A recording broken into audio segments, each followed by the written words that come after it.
जय मसीह की सभी को। मैं आपको यशाया 52 और 7 से एक पंक्ति सुनाता हूँ।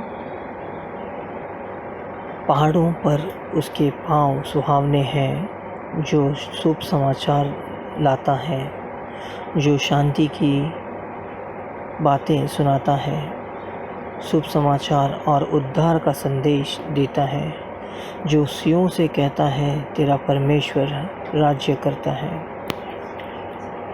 ये पंक्ति यशाया की किताब से है 52 और उनका पंक्ति नंबर है 7। कहता है कि कितने सुंदर है वो पैर जो परमेश्वर की खुश खबर लाते हैं। हम सभी लोगों को खुश खबर पसंद है, जैसे कि मैं पास हो जाता हूँ, या मुझे एक नई नौकरी मिलती है, या हमारे परिवार में किसी को प्रमोशन होता है ना, कोई आगे बढ़ता है, इत्यादि इत्यादि। खुशखबरी भिन्न भिन्न प्रकार की भी हो सकती है, कोई बड़ी हो सकती है तो कोई छोटी हो सकती है।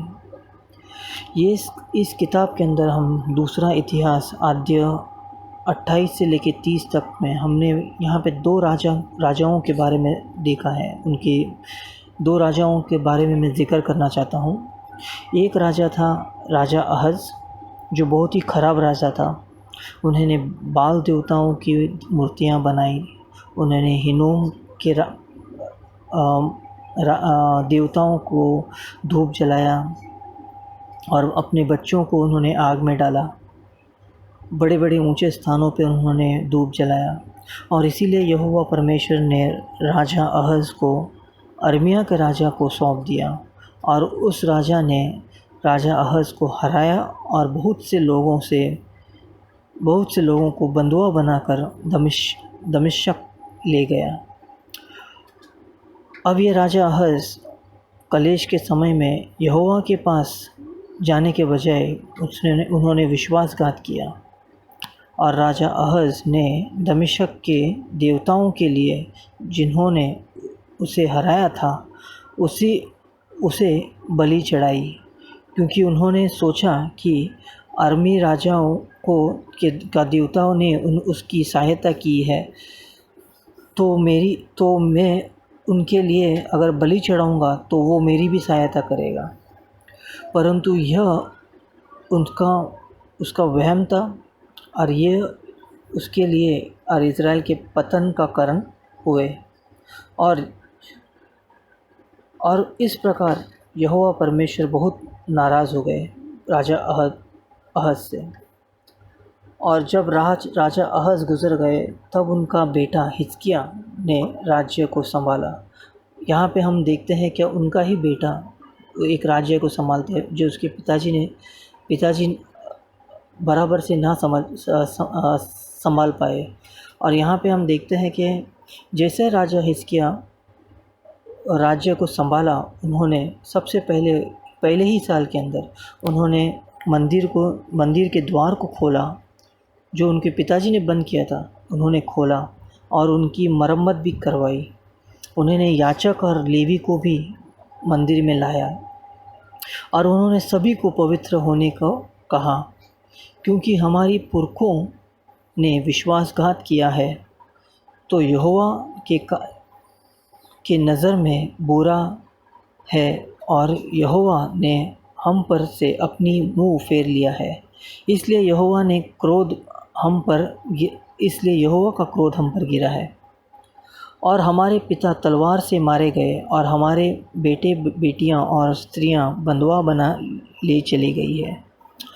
इसलिए हिजकिय्या राजा ने यहोवा परमेश्वर से एक वाचा बांधी कि यहोवा का क्रोध हम पर से हटे। फिर हिजकिय्या राजा ने मंदिर के सफाई की, होम बलि चढ़ाई, मेज़ को भी शुद्ध किया, जानवरों को बलि चढ़ाई। तब मंदिर के सब लोग दंडवत करके और गाना गाने लगे, तुरैयां फूंकने लगे। यह सब तब तक होता रहा जब तक होम बलि चढ़ा न चुके। राजा हिजकिय्या ने सभी को पत्र लिखा कि वे लोग इज़राइल के परमेश्वर यहोवा के पास फांसा मनाने को आए, पर वह यह फासा को मना न सके, क्योंकि थोड़े ही याचकों ने अपनी को पवित्र किया था और वे यरूशलेम में इकट्ठा हो हो हो चुके थे, न हुए थे। यहाँ पे हम देखते हैं कि फिर सब राजा हिजकिय्याह बोलता है कि फिर सब दौड़ने वाले को एक पत्र देता है और कहता है कि इज़राइल और जूडा में घूमें और ये सब पत्र आप लीडरों को दे दें। और यहाँ पे कहने लगे कि हे इज़राइलियों, इब्राहिम, इशाक और इज़राइल के परमेश्वर यहोवा की ओर फिरो और अपने पुरखों और भाइयों के समान मत बनो, जिसने अपने परमेश्वर यहोवा से विश्वासघात किया। यदि तुम यहोवा की ओर फिरोगे तो जो तुम्हारे भाइयों और बहनों को बंधुआ बना के ले गए हैं वे उन पर दया करेंगे और वे इस देश में लौट सकेंगे, क्योंकि तुम्हारा परमेश्वर यहोवा अनुग्रही और दयालु है। यही मैं सोच रहा था कि हमारा परमेश्वर अनुग्रही और दयालु है ना। इतना सब हो जाने के बाद भी हम देखते हैं कि परमेश्वर उनको, अगर हम लोग सिर्फ अब परमेश्वर की ओर मुड़ेंगे तो क्या करता है परमेश्वर, हमें जो भी बंधुआ है वो सबको पहले परमेश्वर अपने घर भेजने के लिए ये करता है और वो अनुग्रही है और वो दयालु भी है। और यदि तुम उसकी ओर फिरोगे तो वे अपना मुंह तुमसे ना मोड़ेगा। फिर वे दौड़ने वाले शहर शहर दौड़ने लगे। कोई लोग ने उनका मजाक उड़ाया और कोई लोगों ने उनकी ठट्ठा भी करने लगे।